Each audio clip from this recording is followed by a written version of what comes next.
Fue en África, en el verano de 1991. Tenía 23 años. Meses antes yo compaginaba mis estudios de nutrición con el trabajo como actor de reparto en una serie de televisión española que dirigía Manuel Armán, uno de los grandes realizadores de televisión hasta la fecha.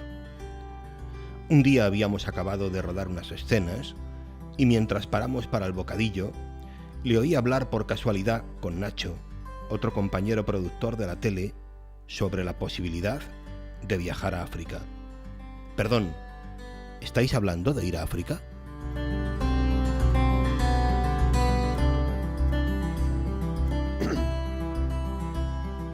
Saludos amigos, bienvenidos. Esto es 49 o más y de nuevo una propuesta literaria que les hacemos aquí en Canal Diocesano de Televisión, que es la idea que pretendemos, ya lo saben quienes nos siguen habitualmente cada semana, les ofrecemos un libro interesante con una historia que leer detrás. En este caso, pues una vez más les hacemos una propuesta curiosa, cuanto menos curiosa. Para ello nos ayuda como siempre don Antonio Rubio Muga. Bienvenido, Antonio. Muchas gracias, aquí estamos de nuevo una vez más. Una semana más para presentar un libro, bueno, curioso, particular, más que nada por la historia que hay detrás, en este caso, no tanto quizá por el personaje en cuestión, sino yo creo que lo poderoso de este libro, a mi modo de ver, es la historia de supervivencia, que es Renacer en los Andes. Sí, así se llama el título del libro que nos va a ocupar en este día. Es un libro que cuenta la experiencia de Miguel Ángel Tobías. Si quieres hablamos un poquito de quién es este personaje. Sí, algunas personas que nos ven seguramente le conocerán y les sonará el nombre, si no vamos a poder ver alguna fotografía para que rápidamente le visualicen, porque yo creo que es una persona conocida en medios de comunicación. Dinos un poquito algo de Miguel Ángel Tobías. Productor y director de programas de televisión, y saltó a la fama cuando se le ocurrió esa idea de Españoles por el Mundo, que fue el programa que él ideó y que luego pues ha llegado a Castellano Manchego por el mundo. Todas las personas, prácticamente todas las autonomías tienen sus... Madrileños por el mundo, extremeños por el mundo, todos así. Pues eso fue lo que un poco le llevó a la fama. Él tiene también una productora, no solamente de cine, también de televisión, de todos los medios de comunicación los toca.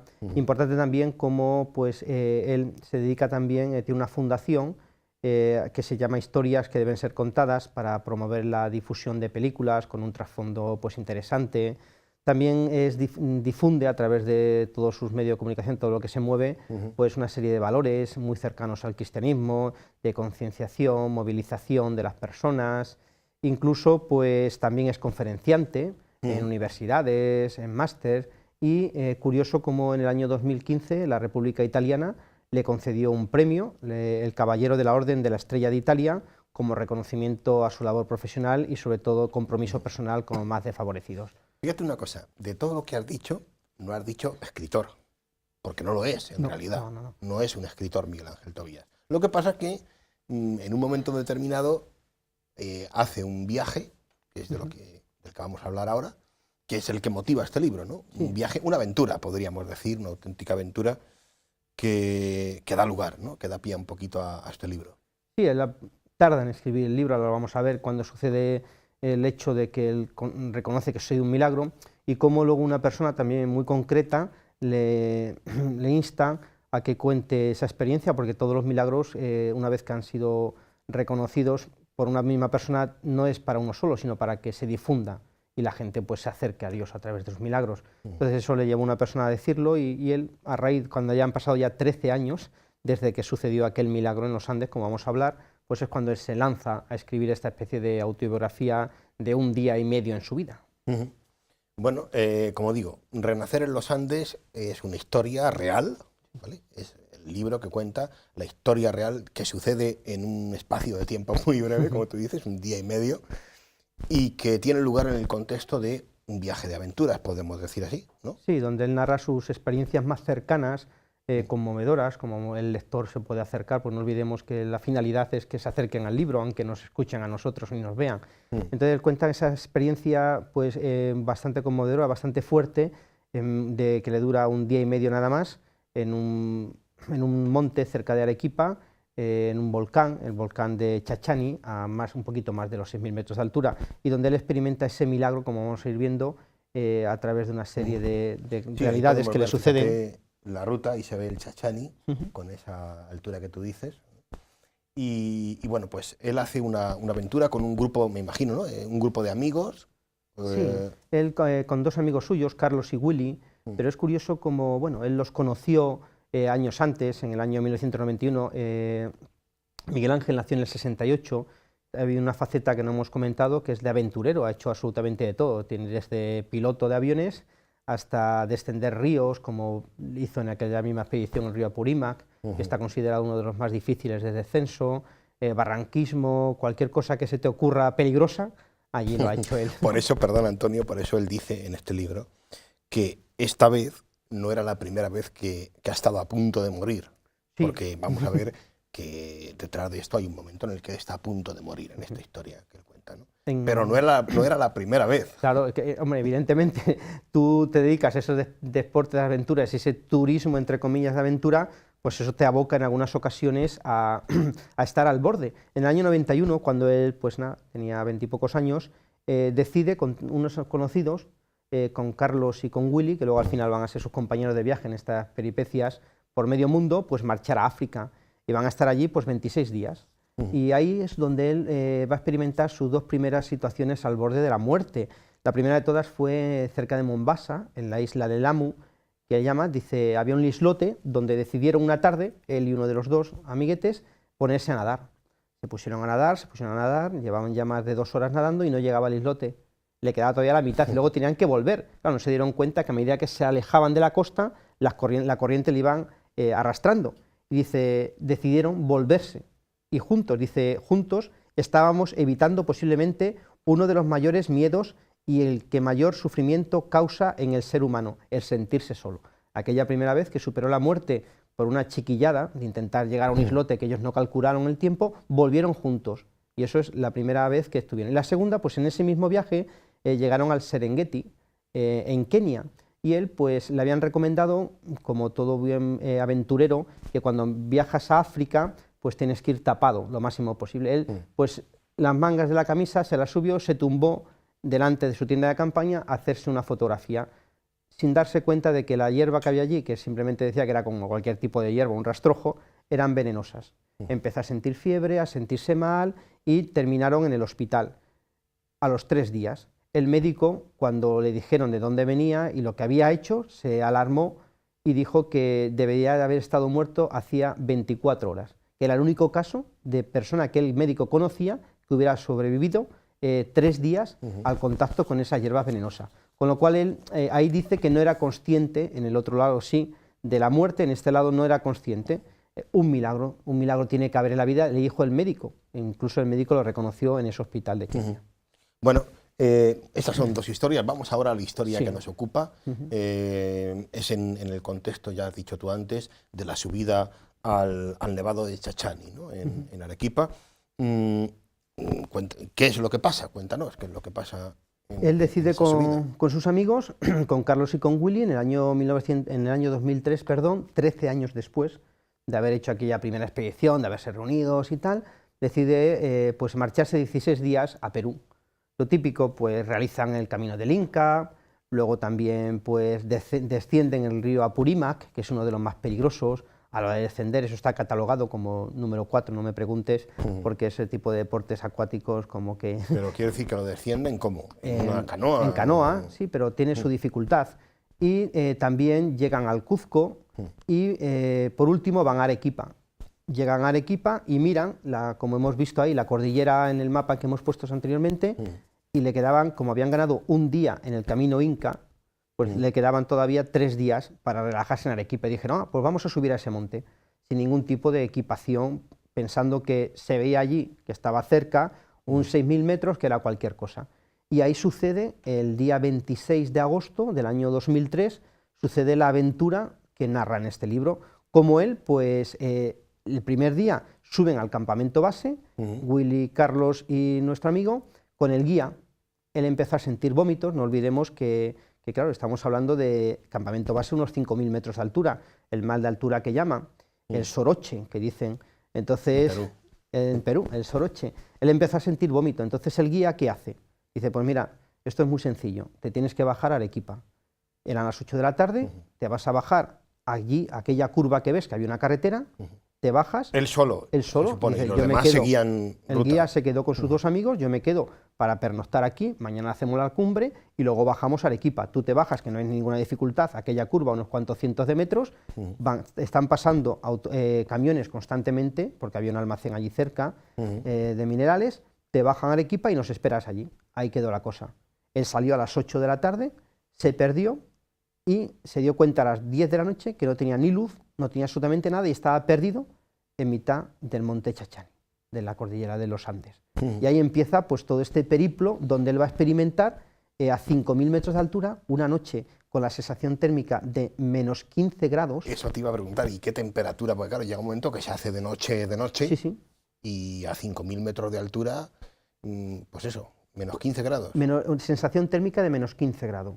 Evidentemente, el que no ha estado allí no lo sabe. Cuando subimos a Puno, donde está el lago Titicaca, 3.400 metros de altura, cuando estuve llegué a las 4:30 de la madrugada, y claro, nosotros nos bajábamos con unos compañeros, los conoces, Tomás y Gustavo, nos bajamos allí, a la salida del autobús, y el hombre, el chofer del autobús, ¿dónde vais?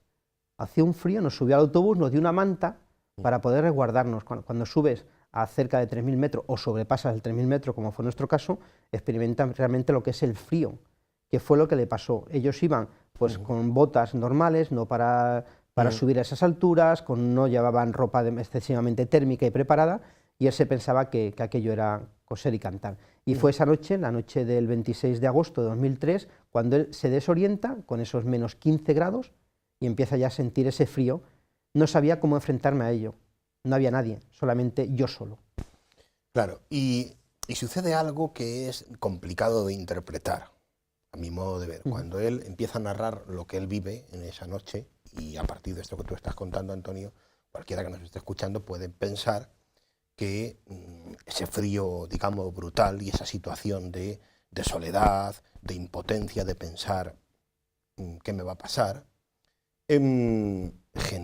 puede llegar a generar todo tipo de alucinaciones y de pensamientos de lo más extraño y curioso. Lo digo esto en relación a interpretar momentos en los que él, por ejemplo, empieza a decir que siente incluso la presencia de algo o alguien cercano. Llega a decirlo incluso. Sí, en el libro señala de que en ningún momento llega a perder el conocimiento, cuando lo vamos a ver ahora. Lo que sí perdió un poquito era la situación espaciotemporal, sobre todo el tiempo. Él miraba constantemente el reloj, le miraba cada 30 segundos, pensando que había pasado ya media hora, en esa desesperación, porque él había visto muchos documentales de la montaña, donde él se dio cuenta de que no se podía quedar dormido. A partir de las 10:15 de la noche, noche fría, él se arropa con el guía, le había dado la tienda de campaña para que se la echara por encima como si fuera una especie de manta. Y él se arropaba y no le quedaba nada al aire, a la intemperie, solamente un poquito la cara. Y se da cuenta ahí de que realmente hace frío y de que él no va a salir de ahí esa noche. Y experimenta lo que no había experimentado las 2 veces anteriores en África, la soledad y el frío, un frío que te paraliza.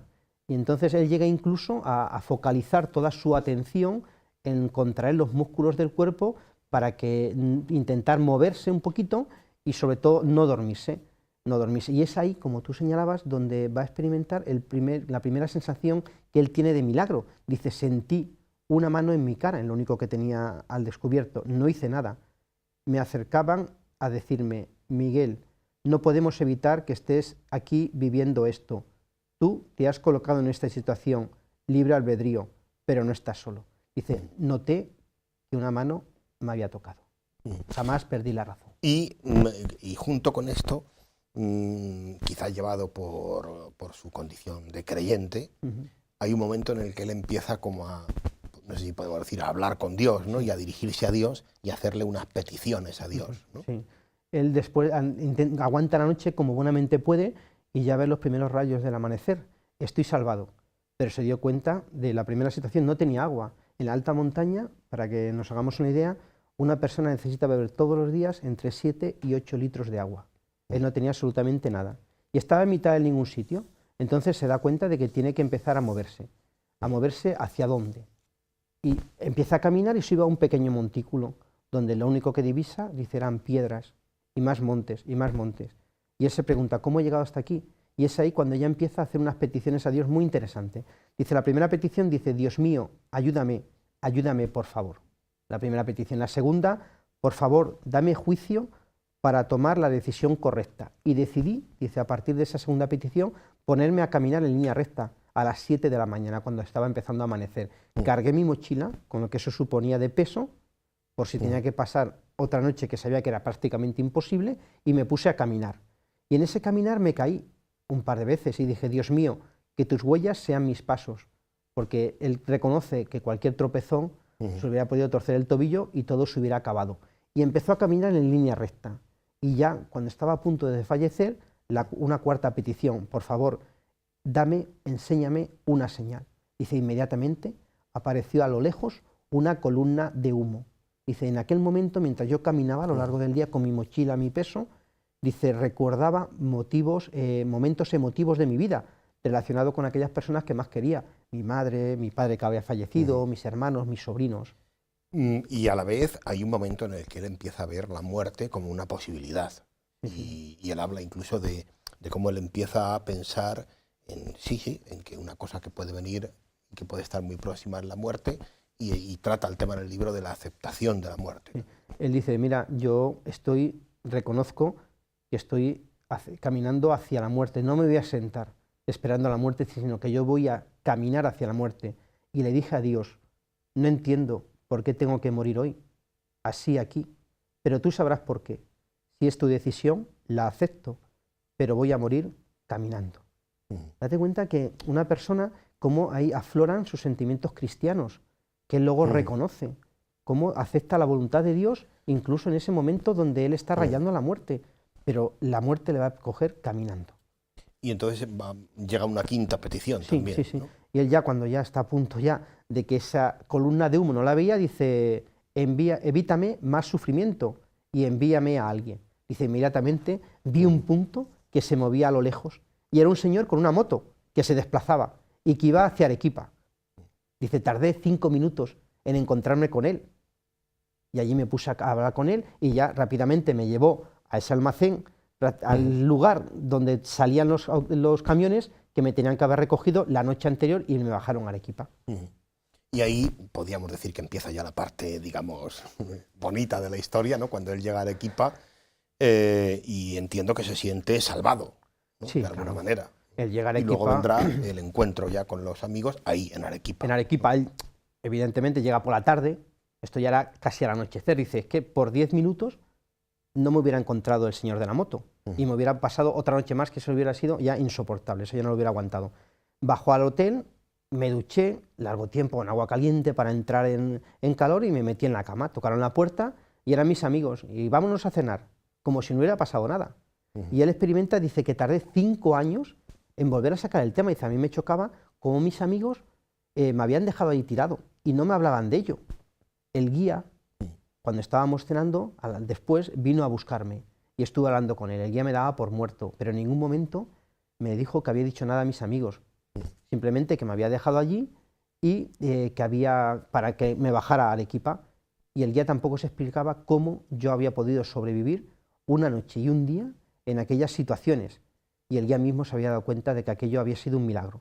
Y 5 años después, en España, los invité a cenar porque yo tenía que conversar con mis amigos de lo que había pasado. Claro, de un hecho que había sido fundamental para él, ellos no sabían nada. Y ellos ya dicen, a nosotros el guía nos dijo que estabas en el hotel, nosotros intentamos subir a la cumbre, solamente uno de ellos subió, el otro le esperó allí, bajaron y pensábamos que llevabas toda la noche anterior y ese día descansando en el hotel. Y ya fue cuando contó su historia. Y desde aquel momento, dice, nuestra amistad se fue afianzando todavía aún más. Una amistad que ha perdurado. Bien, pues esto es más o menos la historia. Una historia que evoca, lo digo por si algunas personas que nos están viendo lo están pensando, evoca un poco a Viven, ¿no? Sí, de hecho, la famosa película. Sí. El prólogo lo hace uno de ellos. El prólogo del libro lo hace. Y él cuenta esto porque dice, yo lo tenía ahí y no lo conté. Pero un día, hablando con un asesor de un presidente del gobierno, no dice cuál, me dijo que los milagros están para contarlos y que, según narra él, dice, lo que me pasó a mí tiene las 4 condiciones para que un hecho sea un milagro: humildad, pedir ayuda, como hemos visto que lo hizo en las 5 peticiones, encomendarme a Dios y no rendirme nunca. Y por eso él me dijo, los milagros se producen para que las personas que los viven den testimonio de ello. Y gracias a esa persona, pues me sentí en esa obligación de contar mi historia, por si a algunas personas le pudiera servir también como una reflexión y sobre todo como un punto de partida para esa superación que tenemos que tener siempre en la vida. Y luego, para terminar, me parece muy interesante cómo él reconoce que a partir de toda esta vivencia, indirectamente, hay toda una serie de temas, ¿no?, que a él le suscitan una reflexión y por tanto entiendo que invita al lector a que haga su reflexión particular. Pues, ¿qué relación tienes con tu familia? ¿En qué medida valoras o no a tus amigos y la amistad con ellos? Toda una serie de temas, digamos, desorbitales, ¿no? Sí, él al final, como una especie de apéndice, porque el libro es un librito cortito y las primeras páginas las dedica a África, luego ya lo que es el libro en sí, y al final también dice donde, por ejemplo, el tema de la familia, dice, pues es importante no escatimar el tiempo que pasamos con la familia y necesario cerrar heridas, si hay con algunos miembros de la familia. Los amigos, ¿cuántos amigos tienes?, se pregunta. Dice, realmente, ¿quién es amigo? Pues aquel que te tiende una mano antes de que tú se la pidas. El tema de la felicidad, y narra cuando, yo me acuerdo aquello que lo vi en televisión, cuando empezó Españoles por el Mundo y fue a Nueva York, y allí entrevistó al famoso, al psicólogo Enrique Rojas, y le entrevista, y antes de entrevistar le dice, ¿tú eres feliz? Dice, y Miguel le contesta, Miguel Ángel, sí, soy feliz, me levanto por la mañana, tengo salud, Dios me regala un día, tengo familia que me quiere, amigos que me estiman, tengo un trabajo. Dice, ahora me puedes entrevistar con la pregunta que quieras. Él va reflexionando sobre estos temas, el tema, por ejemplo, de la soledad, como dice que es la gran enfermedad del ser humano hoy en día, el sentirse solo. Y por eso tal vez fue de lo que más resalta en esa experiencia en los Andes, la soledad, el abocarse a la muerte sabiendo que tú estás solo, porque la vez que nadó pues estaba con su amigo, pero esta vez solo. El tema también de los milagros, dice, no tengo ninguna duda de que los milagros existen en realidad. Dice, pero hay que pedirlos desde el corazón y caminar hacia ellos. Bueno, pues creo que es un libro bien interesante en este sentido, que puede motivar, ¿no?, que reflexionemos sobre estas historias, sobre estas cuestiones, digamos, vitales o fundamentales. Vamos a cerrar el programa, Antonio, lo hacemos como siempre, si te parece, con un texto de tu libre elección, que puede servirnos un poquito o puede servir, ojalá, ¿no?, a las personas que nos están viendo, para animarse a acercarse a esta historia tan interesante, Renacer en los Andes. El libro, el texto, está en ese contexto ya ante la inminencia suya de la muerte, escribe esto. Se hicieron, no sé cómo había pasado el tiempo, pero había pasado. Mismo paisaje, mismas caídas con su rebote automático y sin ningún rasguño. Había pedido perdón mentalmente 1.000.000 de veces a mi madre y a mis hermanas. Había llorado mares de lágrimas internamente por el dolor que les iba a causar. Aún hoy, si me concentro, puedo recordar la sensación de latido interno que tenía, como si todo mi cuerpo fuera un corazón. Y quizá lo era. Quizás había ido desprendiéndome de todas las capas de chapa oxidada con las que vamos cubriendo quienes somos, a veces para no mostrar nuestras miserias humanas, a veces por miedo, siempre por miedo. Miedo a no ser aceptados, miedo a que no nos comprendan, a parecer ridículos o patéticos, porque en el fondo, ¿qué somos? No somos nada. Somos muy frágiles. Un mosquito nos puede matar. 3 días sin beber nos pueden matar. Las palabras negativas nos hieren y nos debilitan. Nuestra única fuerza está en nuestro interior, en nuestro corazón, en nuestra fe, en el amor. Sin amor no hay nada. Y eso era lo que me mantenía caminando, el amor de mi familia hacia mí y el mío hacia ellos. Sentía que la muerte estaba cada vez más cerca y ya solo me quedaba enviarles amor.